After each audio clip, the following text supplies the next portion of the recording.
তো হ্যালো বন্ধুরা, আজকে আমি নিয়ে চলে এসেছি একটা দারুণ স্বাদের রেসিপি। তোমরা দেখে বুঝতেই পেরে গেছো এতক্ষণে আমি কি রেসিপি এনেছি। তো শীতকাল বলে কথা, এত সুন্দর রেসিপি কি না আনলে হয়? তাও তোমাদের জন্য বিশেষ করে এনেছি এই রেসিপিটি। তো তোমরা কিন্তু খুবই জানো রেসিপিটি খেতে কিন্তু খুবই সুস্বাদু হয়। তো হ্যালো বন্ধুরা, তোমরা সবাই কেমন আছো? আশা করি প্রত্যেকেই ভালো আছো, আমিও খুব ভালো আছি। তো তোমাদের সবাইকে প্রিয়াস কুকিং হাউসে স্বাগত জানাই। তো বন্ধুরা, আজকে একটা নতুন রেসিপি নিয়ে চলে এসেছি। তো রেসিপিটা কিন্তু খুবই টেস্টি সুস্বাদু খেতে হবে, তো ভিডিওটি একদম স্কিপ না করে শেষ অবধি সাথে থাকো আর দেখতে থাকো আমি কি কি করি। তো চলো। তো বন্ধুরা, আজকে আমি নিয়ে চলে এসেছি একদম রেস্টুরেন্টের মতন গরম গরম চিকেন তন্দুরি রেসিপি নিয়ে, যেটা কিন্তু বাইরে থেকে কিনে খেতে গেলে অনেক টাকায় দাম পড়ে যায়। তো বাড়িতে এইভাবে একবার অবশ্যই ট্রাই করে দেখো, তোমরা দেখতেই পাবে একদম অল্প খরচেই রেস্টুরেন্ট থেকেও সুন্দর রেসিপি তোমার বাড়িতে তৈরি করে ফেলতে পারবে একদম অল্প সময় অল্প খরচেই।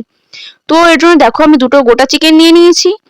তো দেখো আমি চিকেনগুলোর মধ্যে কিন্তু এভাবে কাট লাগিয়ে নিচ্ছি।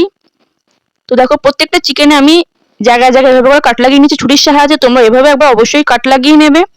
তো দেখো কাট লাগানো কিন্তু আমার হয়ে গেছে। এরপর দুটো চিকেনের মধ্যে আমি লেবুর রস দিয়ে ভালো করে ম্যারিনেট করে নেবো। তো এর জন্য প্রথমেই আমি লেবুর রস দিয়ে দিচ্ছি চিকেনগুলোর মধ্যে। তো তোমরা অবশ্যই কিন্তু লেবুর রসটা দিতে কিন্তু ভুলো না। তো দেখো আমি লেবুর রস দিয়ে নিচ্ছি দুটো চিকেনেই ভালোভাবে।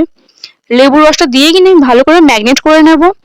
আমি ম্যারিনেট করে কিন্তু 1 ঘন্টা মতন রেখে দেবো, যাতে করে চিকেনের মধ্যে লেবুর রসটা ভালো করে ঢুকে যায়। তো দেখো ভালো করে ম্যারিনেট করে নেবো এবার। আর তোমরা কিন্তু চেষ্টা করবে অবশ্যই 1 ঘন্টা মতন রাখার। আর যদি হাতে যদি সময় না থাকে, যদি খুবই তাড়া থাকে, তাহলে কিন্তু আধা ঘন্টা অবশ্যই রেখো। তো দেখো ভালো করে চিকেনটা কিন্তু আমি ম্যারিনেট করে নিচ্ছি। ভালো করে ম্যারিনেট করে নিয়ে চিকেনগুলো কিন্তু আগে থেকে কিন্তু খুব ভালো করে আমি ধুয়ে নিয়েছিলাম। তো দেখো ম্যারিনেট করে আমি 1 ঘন্টা মতন রেস্টে রেখে দেবো। তো একটা বাটির মধ্যে আমি সর্ষের তেল নিয়ে নিয়েছি। আর তোমরা অবশ্যই কিন্তু এখানে সর্ষের তেলই ব্যবহার করবে। এবার আমি তেলের মধ্যে দিয়ে দিচ্ছি কাশ্মীরি লঙ্কার গুঁড়ো কালারের জন্য। আর এখানে দিয়ে দিচ্ছি লাল লঙ্কার গুঁড়ো, যাতে একটু ঝাল ঝাল হয়।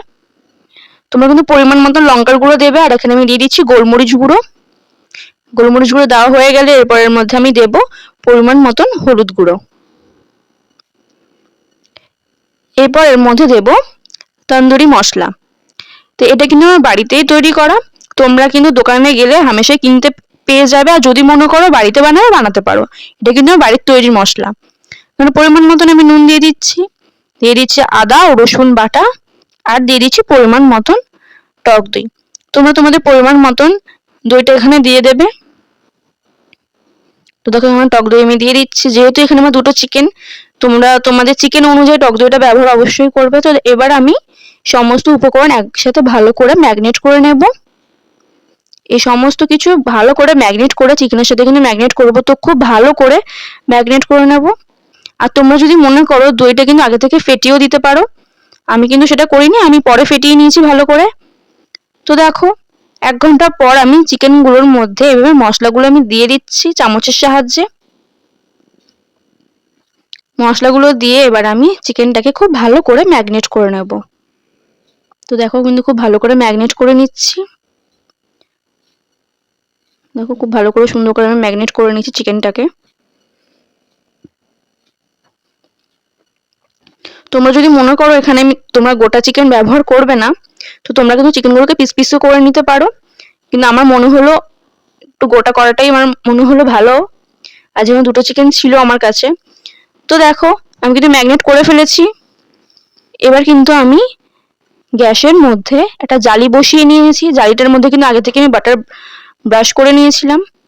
তো দেখো চিকেনটাকে আমি দিয়ে দিচ্ছি পোড়ানোর জন্য। চিকেনটা আমি কিন্তু খুব ভালো করে পুড়িয়ে নিচ্ছি। আর তোমরা যদি মনে করো যে না তোমরা পোড়াতে পারছো না বা তোমাদের জালির সমস্যা, তাহলে কিন্তু তোমরা কড়াইয়ের মধ্যে চিকেনটাকে ভালো করে ফ্রাই করে নিতে পারো একদম পোড়া পোড়া করে। আর নামিয়ে কিন্তু কাঠকলা দিয়ে একটা স্মোকি যে ভাব আসে সেটা কিন্তু আনতে পারো। আর আমি কিন্তু এটা ভালো করে পুড়িয়ে নিচ্ছি। তোমরা তোমাদের সুবিধার মতন যেটা হোক করতে পারো। তো দেখো আমি কিন্তু ভালো করে পুড়িয়ে নিচ্ছি চিকেনটাকে। এবার এপিঠ ওপিঠ উল্টে পাল্টে আমি কিন্তু পুড়িয়ে নিচ্ছি। আমার এক পিঠ কিন্তু দেখো হালকা হালকা পোড়া পোড়া হয়েছে। আমি আবারও এক পিঠ পুড়িয়ে যে পিঠটা হালকা পোড়া হয়েছে সেই পিঠে কিন্তু আমি দেখতে পাচ্ছ আমি এখানে বাটার ব্রাশ করে দিচ্ছি। তো দেখো আমি কিন্তু আবারও ভালো করে পুড়িয়ে নিচ্ছি ওই পিঠটাকেও। আর এই রেসিপিটা কিন্তু খুবই সুস্বাদু হয়। তোমরা যারা যারা খেয়েছো বা জানো তারা কিন্তু বুঝতেই পারছো এটা কত সুন্দর, কত লোভনীয় একটা রান্না। তো এটা কিন্তু একবার অবশ্যই বাড়িতে এভাবে একবার অবশ্যই ট্রাই করে দেখবে তোমরা কেমন হয় খেতে।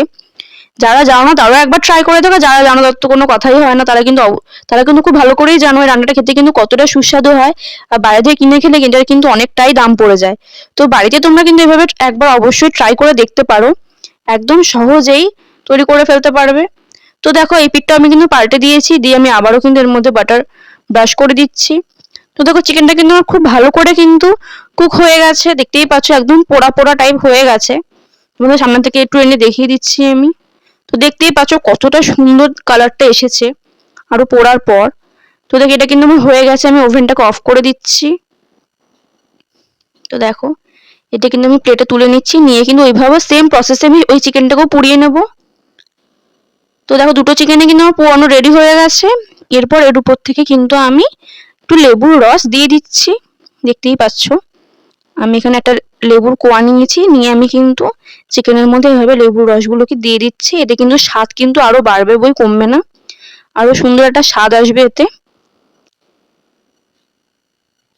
তো দেখো বন্ধুরা আমার কিন্তু রান্নাটা রেডি হয়ে গেছে। আমি কিন্তু এখানে পেঁয়াজ আর ধনেপাতা চাটনির সাথে সার্ভ করে দিয়েছি। আর শীতকাল বলে কথা, ধনেপাতা চাটনি কিন্তু অসাধারণ লাগে, যারা খাও কিন্তু খুব ভালোভাবে জানো। তো এই চিকেন পোড়ার সাথে এই ধনেপাতা চাটনিটা কিন্তু অসাধারণ লাগবে। তো একবার অবশ্যই অবশ্যই ট্রাই করে আমাকে জানিও।